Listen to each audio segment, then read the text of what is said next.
구구구를 사랑하시는 애청자 여러분 안녕하십니까? 대선특집 경기도의 선택 13번째 방송 시작하도록 하겠습니다. 저는 소영선이고요. 이제 대선까지 오늘로써 16일 남았습니다. 정말 눈 뜨고 일어나면 선거일이 그냥 다가올 것만 같은 그런 느낌인데 한 주 동안 어떤 변화가 일어난 건지 이 시간 통해서 살펴보도록 하겠습니다. 윤종화 기자 옆에 나와 있습니다. 안녕하세요. 네, 안녕하세요. 예. 16일 남았습니다, 이제. 네네, 그렇습니다. 예. 각종 여론조사 결과를 보면, 네. 기존의 초박빙 판세에서, 이게 살짝 뭐 변화가 감지되는 거 아니냐, 이런 좀 느낌을 가질 수 있을 것 같아요. 네, 그렇죠. 더불어민주당 이재명 후보와 국민의힘 윤석열 후보 간의 초박빙 승부가 그동안 계속되었는데요. 예. 선거 전 중반을 맞이하면서 윤석열 후보가 박빙 우세를 점하고 있다. 이렇게 볼 수 있을 것 같습니다. 네. 하지만 역대 대선과 비교해서 여전히 승부를 알 수 없는 치열한 접전이 펼쳐지는 것도 사실입니다. 예, 어제와 오늘 나온 여론조사를 보면 대체로 이제 윤석열 후보의 어떤 지지율이 오차범위 안팎에서 좀 앞서고 있는 그런 모양새란 말이죠. 예, 그렇죠. 네. 지난주 여론조사에서 윤석열 후보와 이재명 후보 간의 격차가 좁혀지는 조사들이 나왔는데요. 네. 지난주 후반부터 윤석열 후보가 박빙 우세를 점하는 조사들이 많이 나왔습니다. 리얼미터가 오마이뉴스 의뢰로 13일부터 18일까지 엿새간 전국 유권자 3,043명을 대상으로 실시한 여론조사에서 윤석열 후보 42.9%, 이재명 후보 38.7%로 나타났습니다. 직전 조사와 비교해서 두 후보 간의 격차가 2.5%포인트에서 4.2%포인트로 오차범위 밖으로 벌어졌습니다. 보다 자세한 사항은 중앙선거 여론조사 심의위원회 홈페이지를 참조하면 됩니다. 예, 다른 여론조사에서도 윤석열 후보의 어떤 박빙 우세라고 볼 만한 그런 상황들이 나오고 있죠. 예, 그렇습니다. 여론조사 전문업체 서던포스트가 CBS 의뢰로 18일과 19일 이틀간 전국 유권자 1000명을 대상으로 전화 면접조사를 실시했습니다. 윤석열 후보 40.2%, 이재명 후보 31.4%로 윤석열 후보가 오차범위 밖인 8.8%포인트 격차로 앞섰습니다. 여론조사 업체 칸타코리아가 서울경제 의뢰로 역시 같은 기간인 18일과 19일 이틀간 실시한 여론조사에서는 윤석열 후보 41.3%, 이재명 후보 32.2%고요. 한국리서치가 한국일보 의뢰로 실시한 여론조사에서도 윤석열 후보 42.4%, 이재명 후보 36.9%를 기록했습니다. 보다 자세한 사항은 중앙선거 여론조사 심의위원회 홈페이지를 참조하면 됩니다. 예, 일단은 뭐 지금 소개해드린 여론조사 결과를 보면 지난주까지만 해도 좀 이제 점점 더 붙는 거 아니냐 이런 상황이었는데 그때는 윤석열 후보가 문재인 정권의 어떤 적폐를 집권 후에 청산하겠다. 네, 적폐 수사 발언을 했죠. 수사를 하겠다. 이런 발언을 하면서 약간 더 붙는 모양새가 됐었는데. 네네. 근데 지금 이 조사를 보면 이제 간격이 더 벌어지고 있단 말이죠. 네네. 그래서 이걸 어떻게 봐야 되나 하고 있는데 또 하나의 조사를 보면 뭐 오차 범위 내긴 합니다만 이재명 후보가 또 박빙 우세? 라고 할 수 있는 그런 여론조사가 또 나왔단 말이에요. 예, 그렇죠. 한국사회 여론연구소 KSOI가 TBS 의뢰로 지난 18일과 19일 이틀간 전국 유권자 1000명을 대상으로 실시한 여론조사에서는 이재명 후보 43.7%, 윤석열 후보 42.2%를 기록했습니다. 이 조사에서는 이재명 후보가 지난 조사와 비교해 3.3%포인트 상승했고요. 윤석열 후보는 1.3%포인트 하락하면서 격차가 이 조사에서는 6주 만에 오차범위 내이긴 하지만 이재명 후보가 앞서는 조사가 나왔습니다. 보다 자세한 사항은 중앙선거 여론조사 심의위원회 홈페이지를 참조하면 됩니다. 그러니까요. 이 조사들을 어쩔? 네. 아니 이 여론조사 결과를 대체 어떻게 해석을 해야 됩니까? 이게? 일단 각 당의 판세 분석을 보면 현재 상황이 어떤지 이렇게 좀 볼 수 있는데요.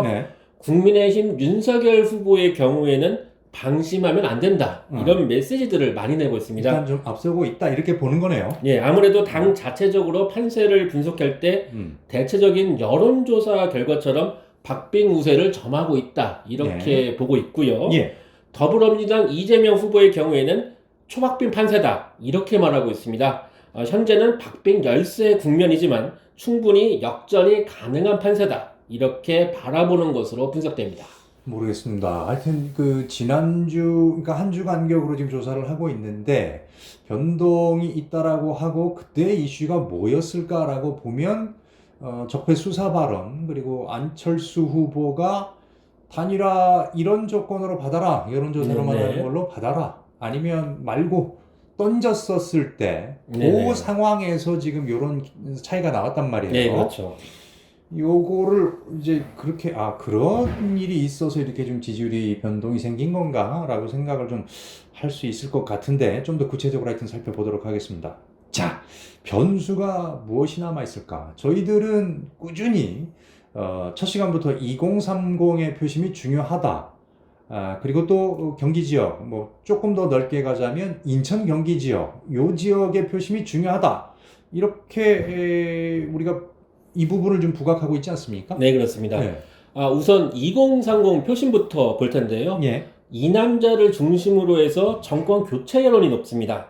지금 윤석열 후보가 대체로 강세를 보이는 것도 이 정권 교체 여론이 윤 후보 쪽으로 결집하면서 이런 현상이 나타난 건데요. 네. 국민의당 안철수 후보와의 단일화 가능성이 나오면서 윤 후보 쪽으로 2030 세대의 정권 교체 여론이 쏠리는 경향성이 나타났습니다. 네. 그런데 어제 변수가 나타났죠. 그렇죠. 예. 단일화 철회하겠다. 이렇게 네네. 발표를 했단 말이에요. 어제 이 국민의당 안철수 후보가 약간은 좀 화가 난 듯한, 네네. 사실 좀 격앙된 듯한 어떤 단일화 결렬 선언을 했단 말이에요. 예, 그렇죠. 예. 안철수 후보는 어제 오전 긴급 기자회견을 통해 내기를 가겠다면서 야권 단일화 협상 결렬을 선언했습니다. 앞서 13일 정권 교체를 명분으로 윤석열 국민의힘 후보에게 던진 단일화 제안을 일주일 만에 철회한 건데요. 예. 그러면서 국민의힘과 윤석열 후보를 강하게 비판했습니다. 네. 하여튼 어제 저도 좀 보긴 봤는데 네네. 화가 좀 난 것 같긴 네, 한단 그렇죠. 말이에요. 네, 그렇죠. 예. 안철수 후보의 경우에는 선거운동 첫날에 불의의 사고로 선거운동원이 사망하는 슬픔을 겪었는데요. 네. 그 와중에 일부 언론과 국민의힘 층에서 참을 수 없는 모욕적인 발언이 나왔다면서 격앙된 반응을 보였습니다. 예. 우리 당의 불행을 틈타 정치 몰입의 짓을 서슴지 않았다고 직설적인 표현도 썼습니다. 아무래도 국민의힘 이준석 대표가 국민의당 유세차 사망사고와 관련해서 고인이 갑자기 불시에 돌아가셨는데 유지를 어디서 확인하냐 이런 방송 인터뷰를 했거든요. 네. 이 같은 발언이 전해지면서 안철수 후보와 국민의당의 감정을 크게 자극한 것도 단일화 결렬의 한 요인으로 풀이됩니다. 네, 2030 이 정권 교체 여론이 이 윤석열 안철수 단일화를 좀 상정하면서 네네. 기왕 그래? 그렇게 될 거라고 한다면 그러면 윤석열 후보한테 몰아줘야 되겠네 하는 그런 쏠림 현상이 좀 있었는데 네네. 이제 어제 안철수 후보가 단일화 결렬 네네. 이게 선언을 했단 말이에요. 네. 그렇다라고 하면 다시 또 모양 빠지게 뭐 조건이 또 바뀌었으니까 뭐 하지요 이러기는 좀 쉽지 않잖아요. 그럴 가능성은 시간도 없고 좀, 이제. 좀 낮아 보입니다. 그럼 이제 예. 단일화는 안 된다라고 하는 가정 하에 2030의 이 정권 교체 여론은 어떻게 변화를 할지 좀 우리가 살펴봐야 될 것 같습니다. 네네. 경기도의 민심도 한번 살펴봐야 될 것 같아요. 어떻습니까? 예, 지금 대체로 발표된 여론조사를 보면 경기도와 서울 등 수도권에서 윤석열 후보가 박빙 우세를 점하고 있는데요. 예. 물론 KSOI 조사에서는 이재명 후보가 경기도와 서울 모두 앞서는 것으로 나왔습니다. 따라서 보다 자세한 분석이 필요한데요. 경기도의 경우에는 2030 세대가 많고요. 또 경제활동의 허린 4050 세대 역시 많이 포진된 지역입니다. 네. 특히 신도시 표심이 중요한데요. 최근 선거를 보면 경기 지역 신도시의 표심에 따라서 박빙 판세의 결정타 역할을 하는 결과가 많았습니다. 2016년 총선에서 경기도에서 수원, 용인, 화성 등 인구 급증 지역을 중심으로 신설된 선거구를 더불어민주당이 휩쓸면서 당초 예상을 뒤엎고 일당에 오르기도 했습니다. 또 2010년 지방선거를 복귀해보면 화성시장 선거에서 전통적인 예측을 보면 당시 한나라당의 승리가 점쳐졌는데 동탄 신도시에서 민주당 후보가 크게 승리하면서 불과 수백 표 차이로 민주당이 화성시장 선거에서 승리하는 이변을 연출하게 됐습니다. 예. 박빙 판세에서 경기도 신도시의 표심도 주목해볼 부분입니다.